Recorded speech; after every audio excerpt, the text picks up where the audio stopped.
بسم اللہ الرحمن الرحیم۔ السلام علیکم ورحمۃ اللہ وبرکاتہ۔ میری پیاری اسلامی بہنوں، بیوی کے 5 گناہ گھر میں بے بہا غربت لاتے ہیں۔ یہ غربت کیا ہے؟ غربت کے چراغوں میں روشنی کہاں سے ہو، بھوک کے طوفان میں بندگی کہاں سے ہو، ماں کی گود خالی بچے بلکتے ہیں، یہ دل تو ٹوٹ گیا صدا کہاں سے ہو۔ پیاری بہنوں، جب غربت گھر میں آتی ہے تو کیا ہوتا ہے؟ غربت ایک ایسی آزمائش ہے جو صرف پیسوں کی کمی نہیں بلکہ دلوں کی بے سکونی، رشتوں کی تلخی اور زندگی کے خوابوں کا بکھر جانا ہے۔ جب غربت گھر میں آتی ہے تو چولہا ٹھنڈا پڑ جاتا ہے، گھر کی دیواروں پر مایوسی کا سایہ چھا جاتا ہے، بچوں کے معصوم چہرے بھوک سے پیلے پڑ جاتے ہیں اور ماں کی گود خالی ہو جاتی ہے، خواب بوجھ بن جاتے ہیں۔ ماں باپ اپنے بچوں کے مستقبل کے خواب دیکھتے ہیں، لیکن غربت ان خوابوں کو مٹی میں دبا دیتی ہے۔ تعلیم کی بجائے بچے مزدوری کرنے پر مجبور ہو جاتے ہیں، رشتے بوجھ بننے لگتے ہیں۔ غربت محبتوں کو آزمائش میں ڈال دیتی ہے، شوہر اور بیوی کے درمیان تلخیاں پیدا ہو جاتی ہیں، چھوٹی چھوٹی باتیں جھگڑوں میں بدل جاتی ہیں، دل کا سکون چھن جاتا ہے۔ پیاری بہنوں، بھوک کی آگ نے جلائے ہیں دل کے ارمان، غربت کے سائے میں گم ہے خوشیوں کے نشان، ماں کی چیخیں، بچوں کے آنسو بے زبان، یہ زندگی ہے یا قبر سے پہلے کا امتحان۔ پیاری بہنوں، غربت نہ صرف پیٹ کو خالی کرتی ہے بلکہ دل اور دماغ کو بھی خالی کر دیتی ہے۔ رات کے اندھیرے میں ماں کے آنسو اور باپ کی حسرت بھری سانسیں دل چیر کے رکھ دیتی ہیں، معصومیت قربان ہو جاتی ہے۔ وہ بچے جنہیں کھیلنا کودنا چاہیے وہ اپنے کندھوں پر ذمہ داریوں کا بوجھ اٹھا لیتے ہیں، ان کی ہنسی بھوک کی گونج میں دب کے رہ جاتی ہے۔ جب چولہا بجھتا ہے تو صرف آگ نہیں بجھتی، امید بھی دم توڑ دیتی ہے۔ غربت انسان کو صرف روٹی کا نہیں بلکہ عزت کا بھی بھوکا بنا دیتی ہے۔ غربت انسان کو جھکنے پر مجبور کر دیتی ہے۔ کچھ لوگ لوگوں کے سامنے بیٹھ جاتے ہیں، لوگوں کے سامنے ہاتھ پھیلاتے ہیں، لوگوں کے سامنے جھکتے ہیں، پیروں کے پاس جا کر قدموں میں بیٹھ کر رزق مانگتے ہیں، ان سے پیسے مانگتے ہیں، کاروبار میں برکت مانگتے ہیں، مگر یہ نادان لوگ نہیں جانتے کہ وہ پیر جن کے سامنے انہوں نے ہاتھ پھیلایا ہے، جن سے وہ رزق مانگ رہے ہیں، جن سے وہ روٹی مانگ رہے ہیں، وہ تو خود ان کے پیسوں کے محتاج بیٹھے ہیں کہ آئے ہو تو کچھ دے کر جاؤ، زیادہ نہ تھوڑا بہت دے کر جاؤ۔ پیر تو خود ان کے پیسوں کے محتاج ہیں۔ پتہ نہیں لوگوں نے اللہ کا در کیوں چھوڑ دیا ہے۔ جو بندوں کا محتاج نہیں، جس کی ذات کو کسی کا سہارا نہیں چاہیے، وہ ڈوبتوں کو کنارہ دیتا ہے، بے سہاروں کو سہارا دیتا ہے، وہ بے رزق لوگوں کو رزق دیتا ہے، غریبوں کو امیر بنا دیتا ہے۔ پتہ نہیں اللہ کا دروازہ لوگوں نے کیوں چھوڑ دیا ہے۔ پیاری بہنوں، وہ پیر جس کے پاس آپ جا کر بیٹھتی ہے، جا کر کہتی ہے ہمارا شوہر کام نہیں کرتا، دعا کریں کہ ہمارا کام لگ جائے، میرے شوہر کو مزدوری مل جائے، تو آگے پیر کہتا ہے لا 20,000، اب تیرا کام بنے نہ بنے میرا تو بن گیا۔ میری پیاری بہن، تو نہیں جانتی اگر وہ کچھ دینے کے قابل ہوتے تو تیرے پیسوں سے پراڈو نہ خریدتے، تیرے دیے گئے پیسوں سے محل نہ بنواتے، لیکن کچھ لوگ ان پیروں کو چھوڑ کر صرف اللہ کے سامنے جھکتے ہیں۔ وہ لوگ اس جھکنے کو اللہ کے سامنے سجدے میں بدل دیتے ہیں۔ جو صبر کرتا ہے اور محنت جاری رکھتا ہے وہی اس اندھیرے میں امید کی روشنی دیکھتا ہے۔ پیاری بہنوں، روٹی کے ٹکڑوں پر لڑتے ہیں ننھے ہاتھ، بھوک نے چھین لی ہے معصومیت کی بات، ماں کی آنکھوں میں آنسو، دل میں فریاد، یہ غربت ہے یا قیامت کی کوئی رات۔ رات کے سناٹے میں ایک غریب غربت کا مارا شخص دھیرے دھیرے قدموں کے ساتھ حضرت حسن بصری کے دروازے کی طرف بڑھ رہا تھا۔ اس کے کندھے جھکے ہوئے تھے اور دل پر بچوں کی بھوک کا بوجھ تھا۔ ایک غریب مزدور تھا جس کے پاس نہ زمین تھی، نہ مال تھا، نہ کوئی سہارا تھا، گھر میں فاقوں کا عالم تھا اور بچے بھوک سے تڑپ رہے تھے۔ اس غریب نے دروازہ کھٹکھٹایا، حضرت حسن بصری باہر تشریف لائے اور غریب کی حالت دیکھ کر سوال کیا، بھائی کیا پریشانی ہے؟ غریب کی آنکھوں سے آنسو بہنے لگے، وہ زمین پر گر کر رو پڑا اور کہنے لگا، حضرت میں غریب انسان ہوں، رزق کے دروازے بند ہو گئے ہیں، میرے بچے رات کو بھوک سے بلکتے ہیں، مجھے روٹی مانگتے ہیں، لیکن میرے پاس کچھ نہیں ہوتا جو میں اپنے بچوں کو دے سکوں، لہٰذا میرا دل ٹوٹ چکا ہے، بتائیے میں کیا کروں؟ حضرت حسن بصری نے غریب کو آرام سے بٹھایا اور نرمی سے کہا، بھائی اللہ کے دروازے کبھی بند نہیں ہوتے، تمہارا مسئلہ صرف غربت نہیں، شاید تمہارے اور تمہاری عورتوں کے اعمال نے بھی رزق کو روک دیا ہے۔ غریب شخص نے حیرانی سے پوچھا، یا حضرت ایسا کیوں ہوگا؟ تو آپ نے فرمایا، کیا تو نہیں جانتا کہ بیوی کے 5 گناہ گھر میں بے بہا غربت لاتے ہیں؟ گھر کو پریشانیوں کی بھٹی میں دھکیل کر اسے کوئلہ بنا دیتے ہیں، اسے راکھ کر دیتے ہیں، گھر کا سکون بے چینیوں کی مٹی تلے دفن کر دیتے ہیں، گھر میں گونجنے والی کہکہوں کی آواز ایک دم پریشانیوں اور چیخوں میں بدل جاتی ہے۔ اب سنیے بیوی کے وہ کون سے گناہ ہیں جو گھر میں بے بہا غربت لاتے ہیں۔ پیاری پیاری بہنوں، اگر آپ کا گھر غربت کی چکی میں پسا ہوا ہے، اگر آپ اپنے گھر میں امیری لانا چاہتی ہیں، گھر میں سکون دیکھنا چاہتی ہیں، پھر یہ 5 گناہ ایک بار دل کے کانوں سے سن لیں، اور سننے کے بعد ان گناہوں میں سے جس گناہ کی آپ مرتکب ہیں اس گناہ سے پکی سچی توبہ کر لیں۔ پیاری بہنوں، اب عورتوں کا پہلا گناہ جو گھر میں بے بہا غربت لاتا ہے وہ ہے ناشکری کرنا۔ عورت کا اپنے حالات پر شکر نہ کرنا اور ہمیشہ دوسروں کے مال و دولت کو دیکھ کر حسد کرنا گھر کی برکت کو ختم کر دیتا ہے۔ ناشکری کے بارے میں میرے کریم نبی صلی اللہ علیہ وآلہ وسلم نے فرمایا کہ معراج کی رات جب مجھے جہنم دکھائی گئی اور میں نے دیکھا کہ زیادہ تر عورتیں جہنم میں تھیں، صحابہ نے عرض کیا یا رسول اللہ ایسا کیوں ہے؟ آپ نے فرمایا وہ اپنے شوہروں کی ناشکری کرتی ہیں اور احسان فراموشی کر دیتی ہیں، مطلب اپنے شوہر کے احسانات کو بھول جاتی ہیں۔ اگر تم کسی عورت کے ساتھ عمر بھر اچھا سلوک کرو اور پھر کبھی وہ تم سے کوئی خوشی نہ دیکھے تو وہ کہتی ہے کہ میں نے تم میں کبھی کوئی بھلائی نہیں دیکھی۔ یہ جو چھوٹا سا جملہ ہے ہماری نظر میں ایک چھوٹا سا جملہ ہے جس کی کوئی اہمیت نہیں، لیکن حقیقت میں یہ بہت بڑا گناہ ہے، یہ ناشکری کے زمرے میں آتا ہے۔ پیاری بہنوں، کبھی بھی اپنے شوہر کو، شوہر غریب کیوں نہ ہو، اس کے پاس ایک وقت کی روٹی کیوں نہ ہو، اس کے پاس کچھ بھی نہ ہو، لیکن پھر بھی اپنے شوہر کو یہ جملہ مت بولنا کہ میں نے آپ میں کبھی کوئی بھلائی نہیں دیکھی۔ بے شک اللہ کی نعمتوں کی شکر گزاری کرنا ہماری زندگی کا ایک اہم حصہ ہے۔ شکر گزاری ہمیں نعمتوں کی قدر سکھاتی ہے اور اللہ کی رحمتوں کو مزید بڑھا دیتی ہے۔ پیاری بہنوں، اب جتنا اللہ کا شکر ادا کریں گی اللہ تعالیٰ اتنا ہی آپ کے رزق میں برکت ڈالتا جائے گا۔ قرآن پاک میں میرا اللہ ارشاد فرماتا ہے اگر تم شکر کرو گے تو میں تمہیں اور زیادہ دوں گا، اور اگر ناشکری کرو گے تو میرا عذاب بھی بہت سخت ہے۔ شکر کی خوشخبری بھی سنا دی اور ناشکری کی وعید بھی سنا دی گئی۔ پیاری بہنوں، شکر گزاری کرنے کے فائدے کون کون سے ہیں؟ اکثر عورتیں سوال کرتی ہیں کہ اگر ہم شکر گزاری کر بھی لیں تو اس کا فائدہ کیا ہوگا؟ پیاری بہنوں، اس سے روحانی سکون ملتا ہے۔ شکر گزاری کرنے کا پہلا فائدہ، اس سے روحانی سکون ملتا ہے۔ شکر دل کو سکون دیتا ہے اور ہمیں اللہ کے قریب کر دیتا ہے، بالکل قریب کر دیتا ہے۔ نمبر 2، یہ نعمتوں میں اضافہ کرتا ہے۔ اللہ کی شکر گزاری سے ہمیں مزید برکتیں نصیب ہوتی ہیں۔ نمبر 3، مثبت سوچ ملتی ہے انسان کو۔ شکر گزار انسان ہمیشہ زندگی کے پہلوؤں پر توجہ دیتا ہے۔ اور نمبر 4، خود کو مطمئن رکھتا ہے۔ شکر جو ہے انسان کو مطمئن رکھتا ہے۔ شکر کرنے سے دل میں قناعت پیدا ہوتی ہے۔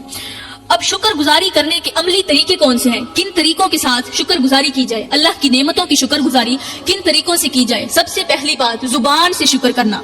دن میں کثرت سے الحمدللہ کہنا۔ جیسے ہی آپ کو کوئی نعمت ملے، کھانے کے لیے روٹی ملے، روٹی کھانے کے بعد، پانی پینے سے پہلے، پینے کے بعد، اٹھتے وقت، بیٹھتے وقت الحمدللہ کہنا۔ جب آپ اپنی زبان پر ہر وقت الحمدللہ بولتی رہتی ہیں، پکارتی رہتی ہیں، تو یہ ایک شکر کا لفظ ہے۔ الحمدللہ، اللہ کی نعمتوں کی شکر گزاری کرنا ہے۔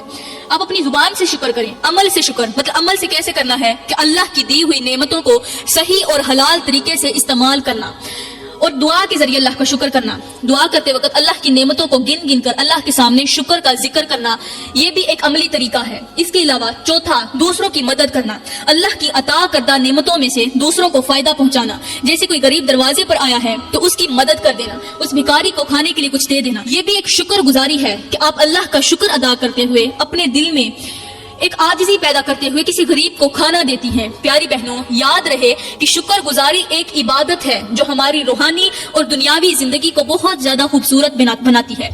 لہٰذا شوہر کی ناشکری والا گناہ گھر میں بے بہا غربت لاتا ہے۔